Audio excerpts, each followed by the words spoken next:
like to invite Mr. Alejandro on the floor, please. Yes. Hello. Hello to everyone. Thank you. So I don't have a presentation. I'm going to use my voice and my experience as an environmental activist. The first thing I will say is I'm going to explain why it's me and why it's not a Cambodian who is here today. The reason is very simple. Over the last 5-6 years, Cambodia has been seeing a very serious degradation, you could argue, destruction of human rights, democracy, and of course of the environment too.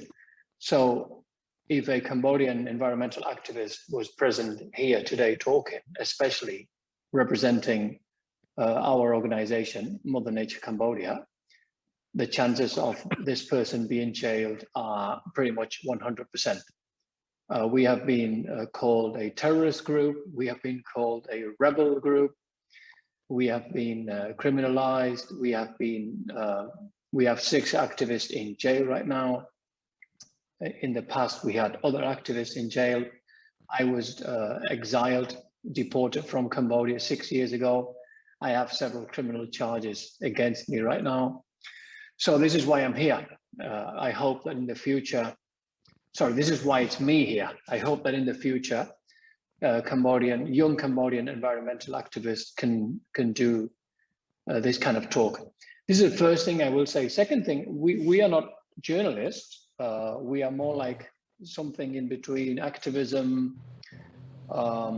You could argue opposition party politicians. We also play a little bit of this role, and we also play a little bit of the role of journalists. And the reason why we have to play 3 roles, environmental activism, politics, and journalism, is because the Hun Sen regime has, as I said before, completely destroying democracy in Cambodia, and they are not allowing any kind of discussion in National Assembly or Parliament. They're not allowing journalists to do their job. They are trying to kill the truth, and of course, repressive regimes which want to kill the truth, the first thing they have to do is kill the messenger, meaning they have to repress media. So over the last few years, we've been acting as activists, but also journalists exposing environmental destruction and human rights abuses.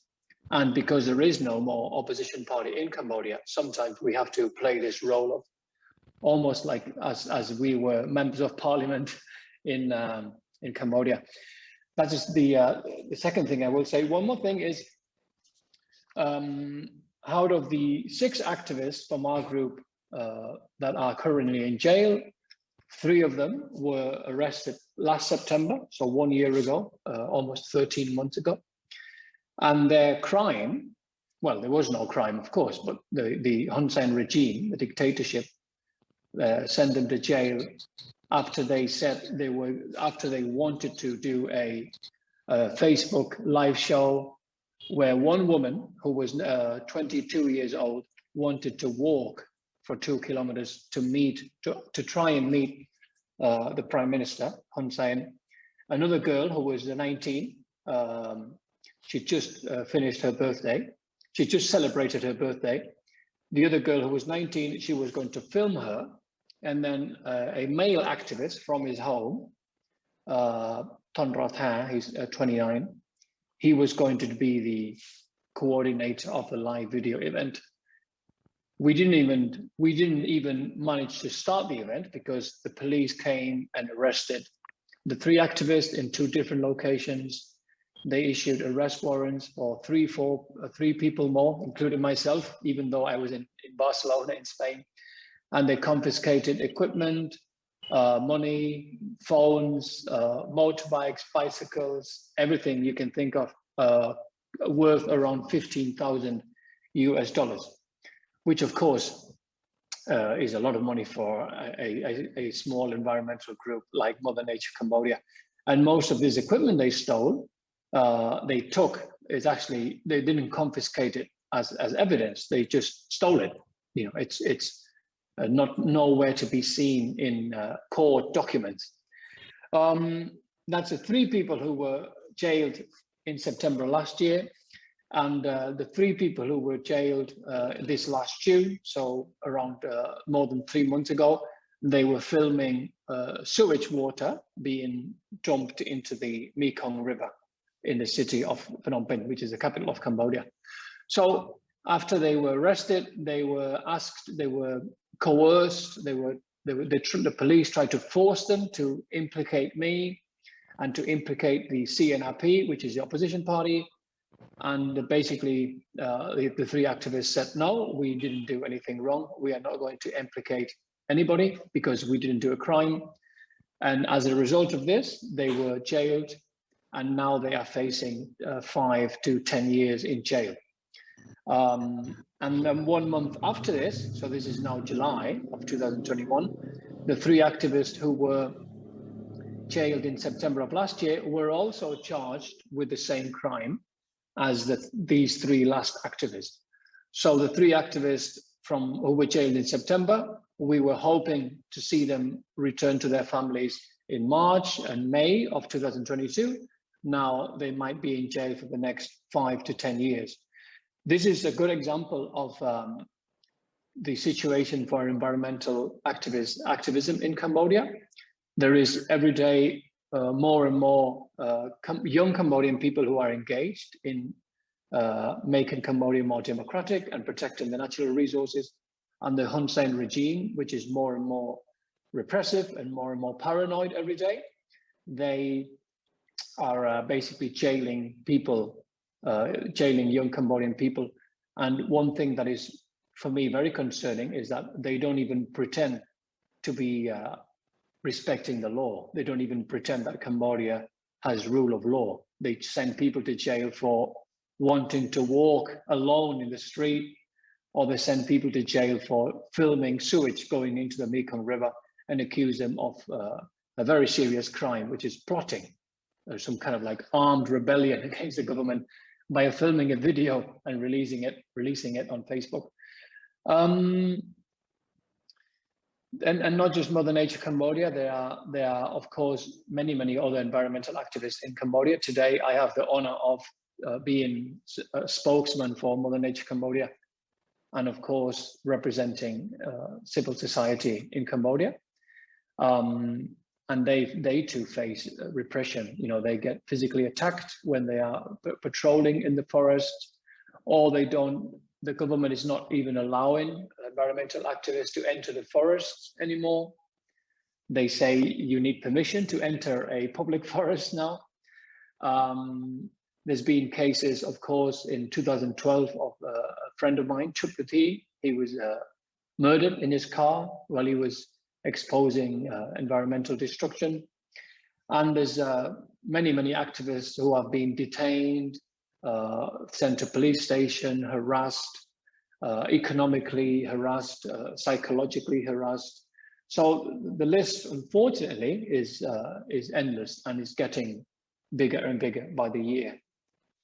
One more point I wanted to make is that there is a direct relationship with some of these environmental crimes between Cambodia, well, the Cambodian dictatorship, and the Southeast Asian countries. And I will give you 2 examples, which are quite popular, quite clear, easy to understand. One of them is expensive timber, expensive wood from rosewood, for example, worth several billions, and that's billions with a B, several billions of dollars smuggled illegally out of Cambodia into Vietnam.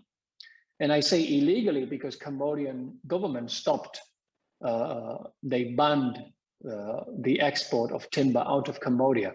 Exporting timber out of Cambodia is illegal, yet Vietnam legally imports this timber into the country and then turns it into furniture or re-exports it to the European Union or to the US or to China.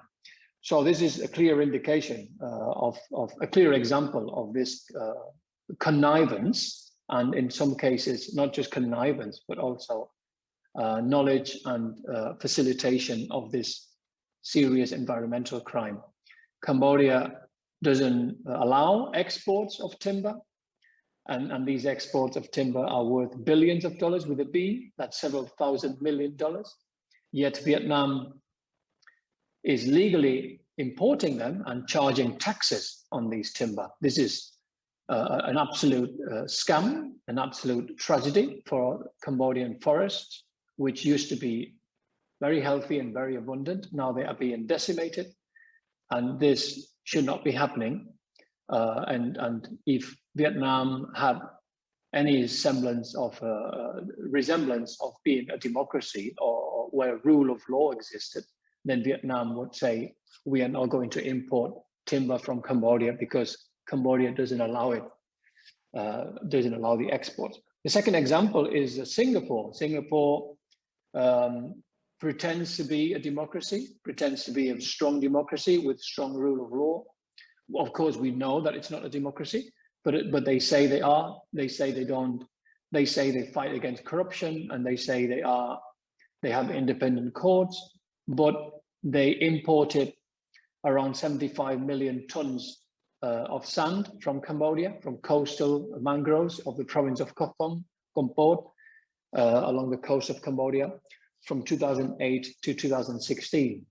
And they imported 75 million tons of sand to make Singapore bigger. But the Cambodian government say that they only exported, I believe it's 3 million tons.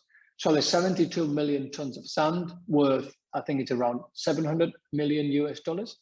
They have gone missing from Cambodian records, export records. So this is a very clear example of another Southeast Asian country being involved in the destruction of Cambodia's environment.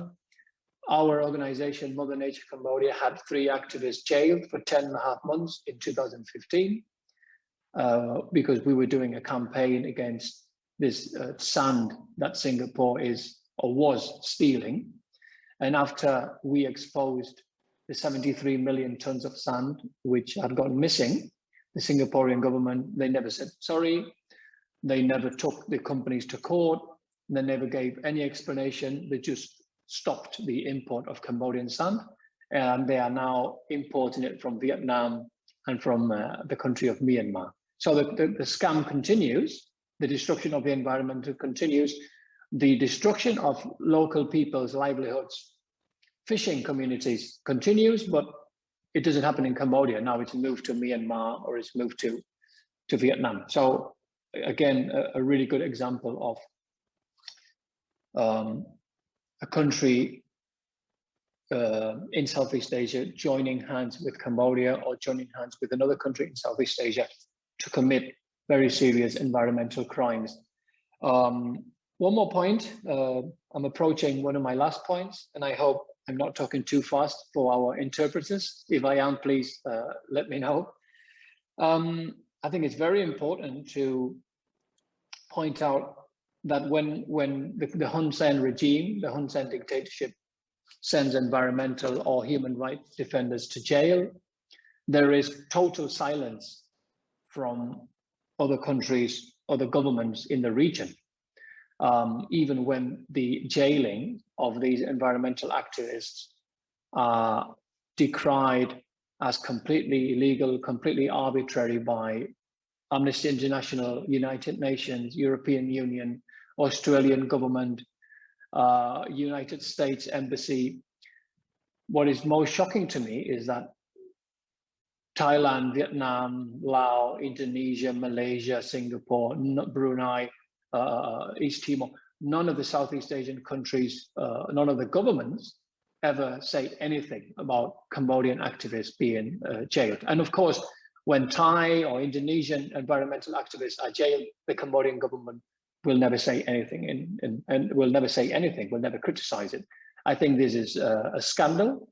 This is something that needs to change.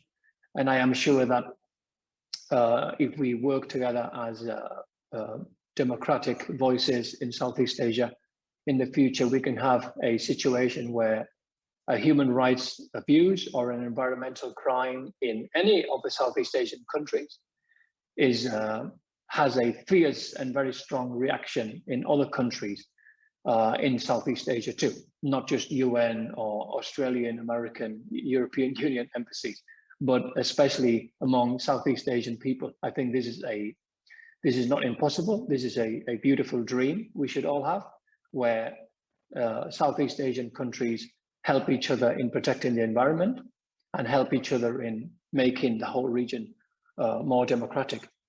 The last thing that I will say is the word development in Cambodia is being turned against a weapon, a smearing weapon against people like me, of course, against civil society, especially against environmental activists. They say that we are against development. They say that we're stopping hydroelectric dams because we don't want Cambodia to have electricity. They say we don't want them to filling a lake because we don't want Cambodia to be rich. And this excuse, this facade, this lie that they are saying doesn't have much effect, but I think it's still important. Sorry, it doesn't have much efficiency, but I think it's still important to explain to everybody that we are not against development. What we are against is fake development, which destroys the environment and only makes a few people extremely rich and destroys the livelihoods of local communities. And we also, I think the COVID-19 economic crisis is a good example of, after 25 years of Cambodia developing, growing at 7, 8, 9% per year. Hun Sen used to call Cambodia the tiger of Southeast Asia, the tiger economy. In the last 18 months, 19 months since COVID-19 started, the economy is completely going downhill. The income of Cambodian people is now just over $1,000 per year. That's over $100 per month. So makes you want to think the last 25 years of development, where Cambodia has lost most of its forests, most of its lakes, and most of its environment. Well, the environment is being destroyed alarmingly. Most of the fish in the Mekong River, most of the fish in the Thammasat River is being, fish stocks are being decimated. It makes you want to think what has happened with, with all this money that the regime has taken from Cambodia. I think now my time is over. Thank you, and I will participate later in the question section. Thank you. Yeah, thank you.